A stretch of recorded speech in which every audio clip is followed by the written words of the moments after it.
Para tal caso, para poder interpretar lo que está pasando en las últimas horas en esta segunda vuelta electoral, hemos invitado a nuestro amigo Pablo Rojas Díaz, experto internacional en marketing político electoral. Él se encuentra en Buenos Aires, Argentina, y por supuesto le damos la bienvenida a Pablo Rojas. Pablo, ¿cómo estás? Bienvenido a esta edición de Ánfora 2021.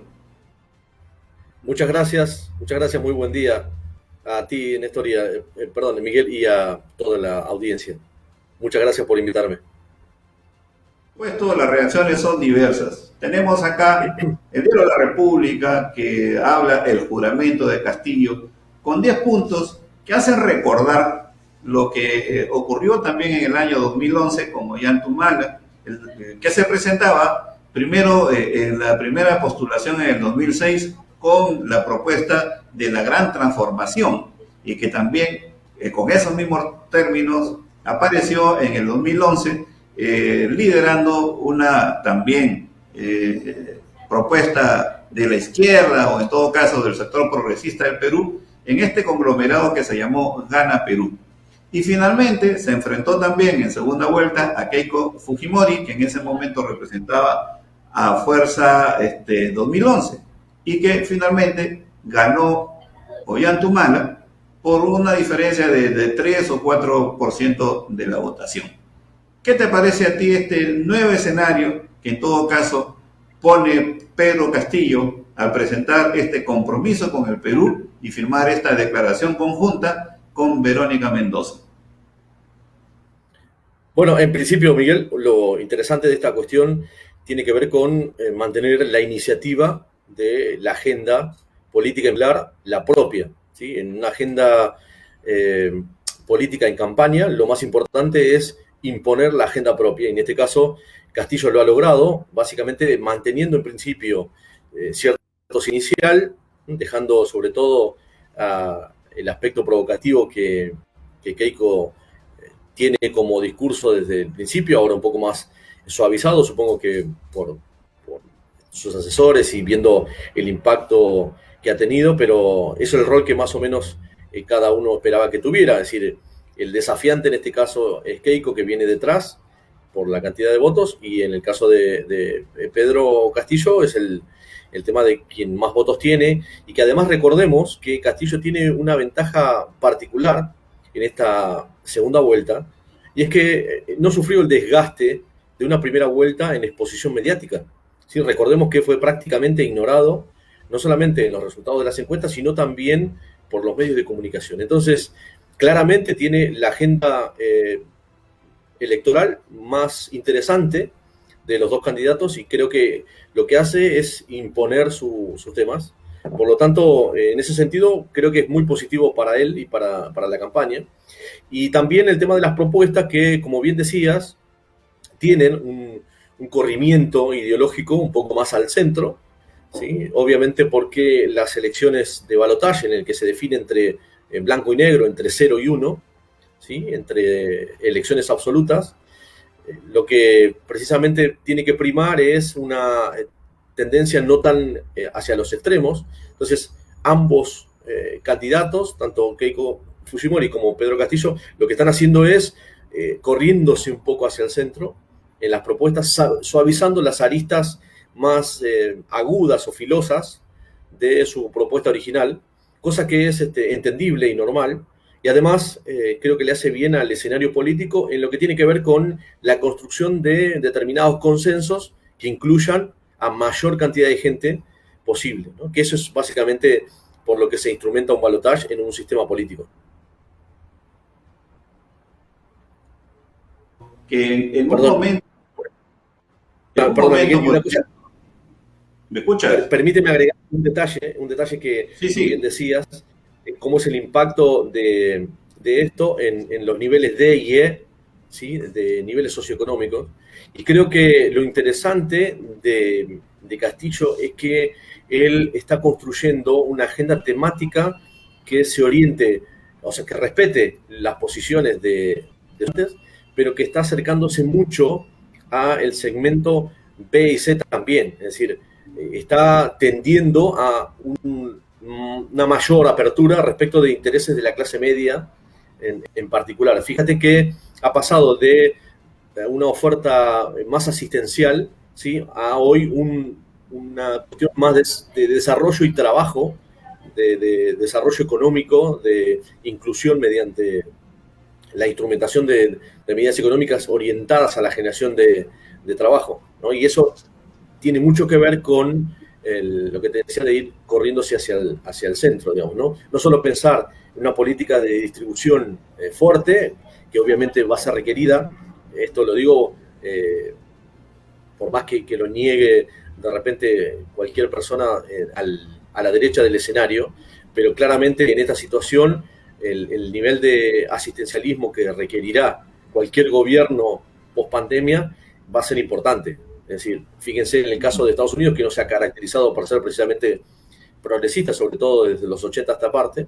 Sin embargo, viene un presidente que moderado encuentra la necesidad, como Biden, de generar un Estado presente desde el punto de vista asistencial, entendiendo que hay que rearrancar la economía del país. Y eso va a ocurrir en todo el mundo, independientemente de la posición ideológica. El tema, por supuesto, tiene que ver con la diferencia de objetivos y los métodos o el cómo.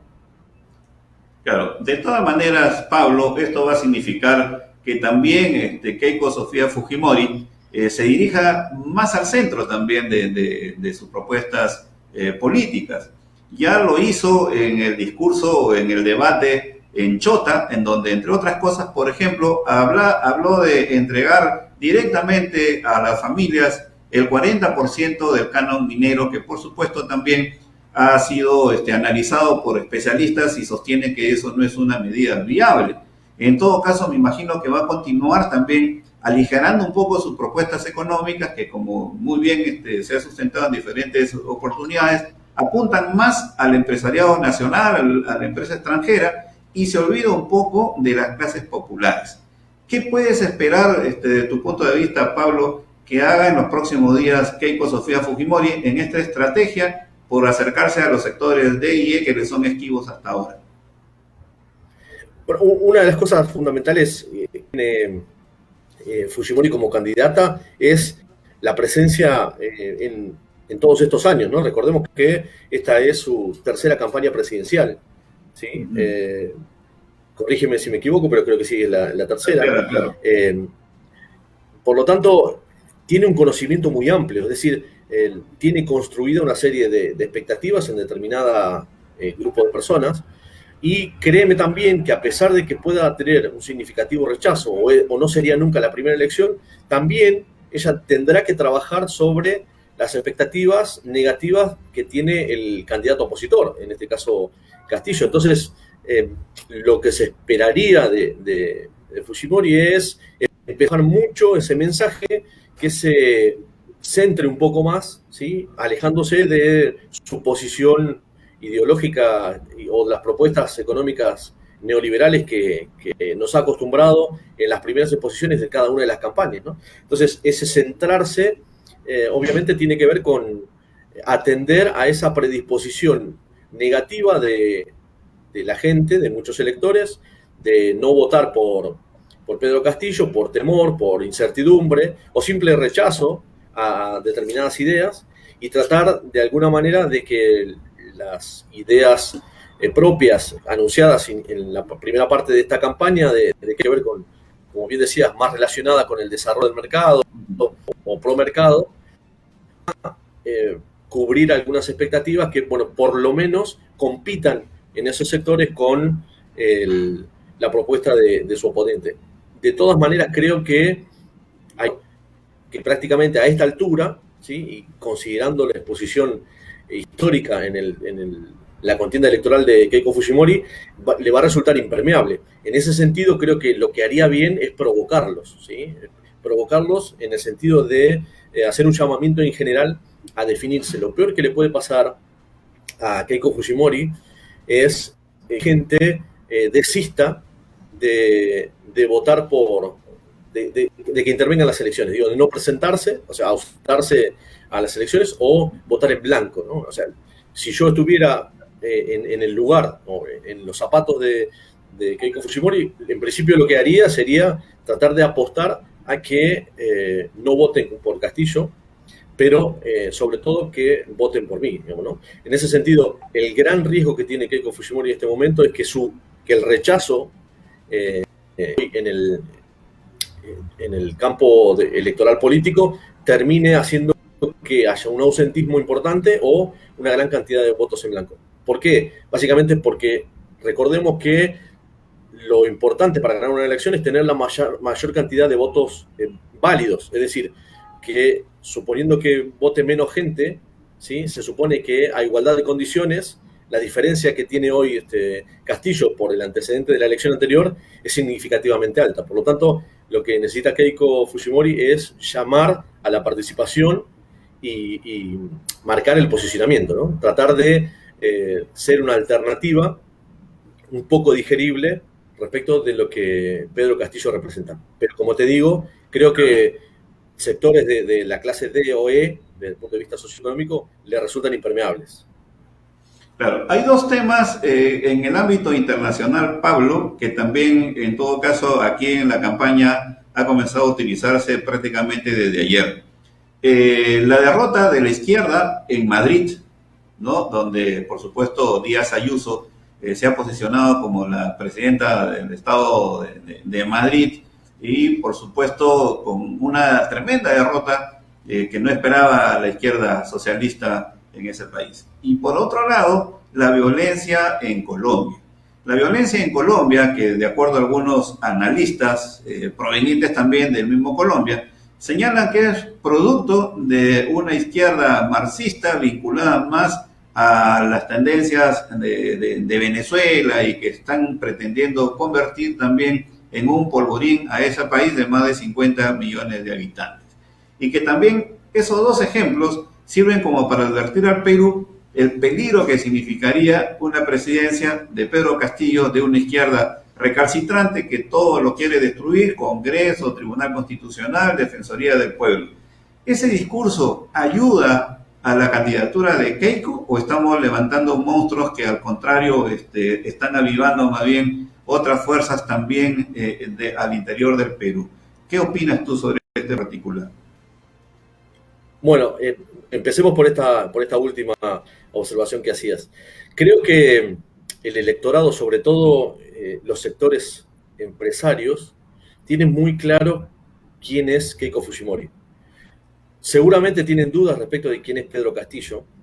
No obstante, la experiencia de Colombia es interesante analizarla desde este punto de vista y créanme que voy a evitar la subjetividad de posicionarme yo dentro del campo ideológico.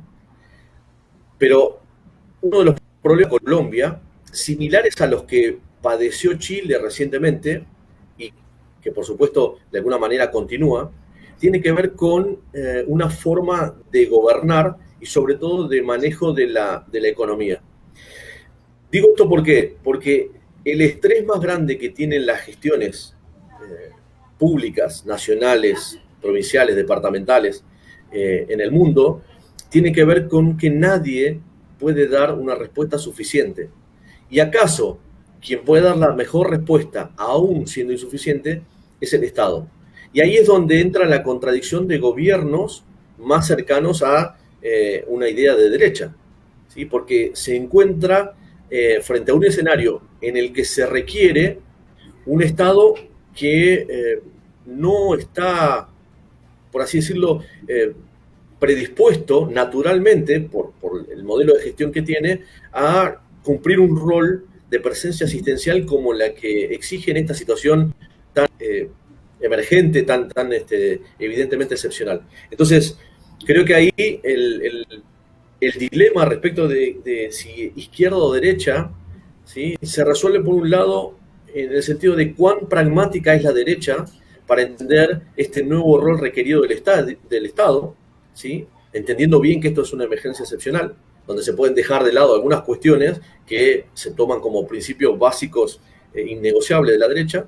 En ese sentido, si hace una apertura, entendería cuál sería su nuevo rol. Y del lado de la izquierda también, entendiendo que hay objetivos urgentes antes que los objetivos de mediano plazo. Entonces, creo que el gran desafío en el caso del gobierno de Colombia es entender que los principios son negociables dadas las circunstancias.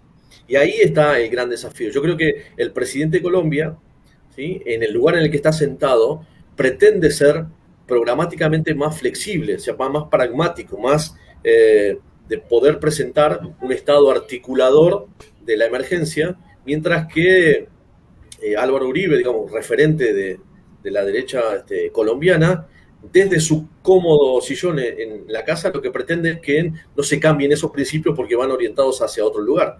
Y creo que todo lo contrario, es decir, la mejor manera que tiene el capitalismo para negociar los conflictos desde el punto de vista social es esa flexibilidad que han tenido los gobiernos de derecha en el momento que esto fue requerido, ¿sí?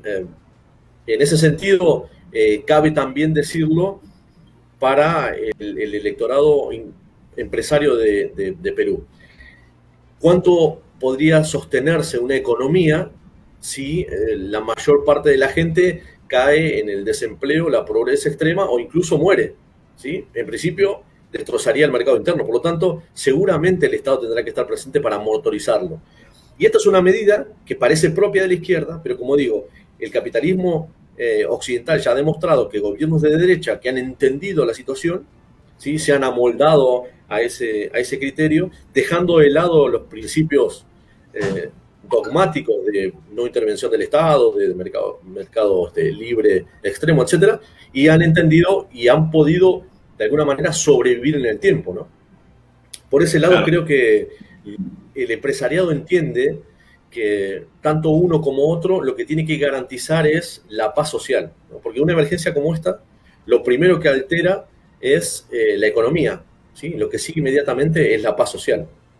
Entonces, no creo que el discurso específicamente del riesgo de que con Castillo invierta en Venezuela pueda de alguna manera pretender tanto en este momento, ¿sí?, en el Perú. Y me arriesgo a decirlo porque con el correr de los días se ve que en los medios, que insisto, es la opinión publicada de determinados grupos de intereses, claramente eso ha ido corriéndose, ¿sí?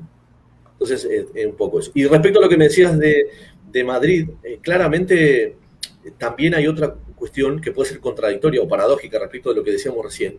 Es que en momentos de emergencia la política normalmente requiere de liderazgos fuertes. La derecha suele ofrecer imágenes de líderes fuertes.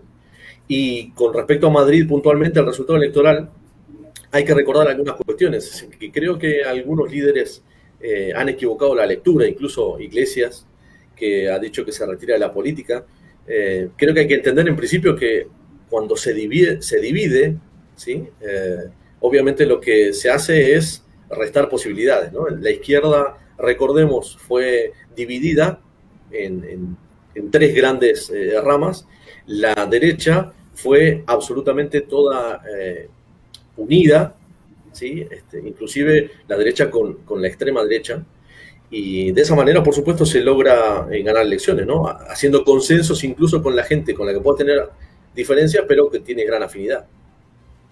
Claro, a propósito de consensos, Pablo, ¿tú crees que los votos que lograron los partidos, por ejemplo, que no han llegado y que son representantes de la derecha, que no han llegado a esta segunda vuelta, por ejemplo, Avanza País, de Hernando de Soto, Rafael López Aliaga, también el ex arquero de un equipo popular aquí en Lima como Forsyth, César Acuña, ¿tú crees que pueden engrosar la votación de Keiko Fujimori?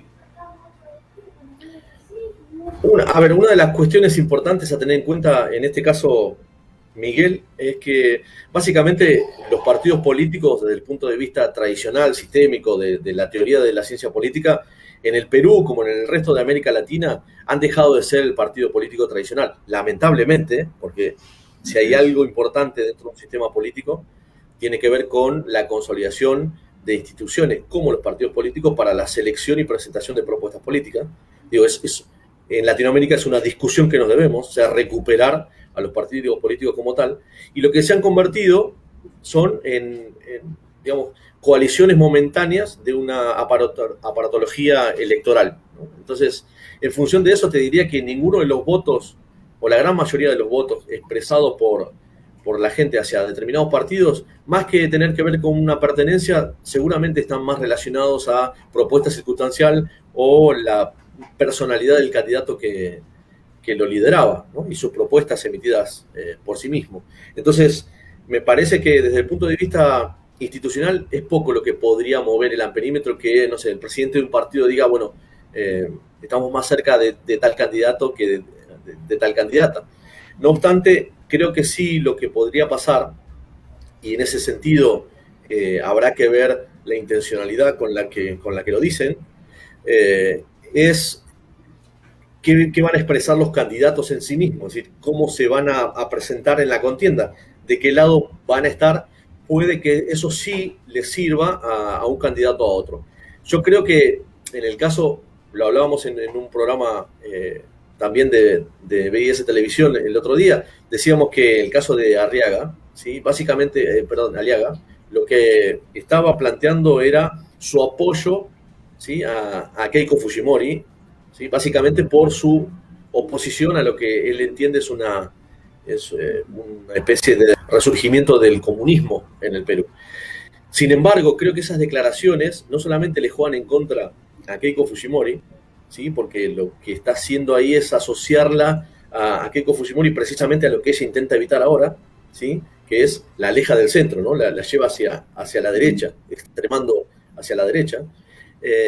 Pero creo que ahí la intencionalidad de López Aliaga es su permanencia en el sistema político porque seguramente tiene interés en una próxima candidatura, ¿no?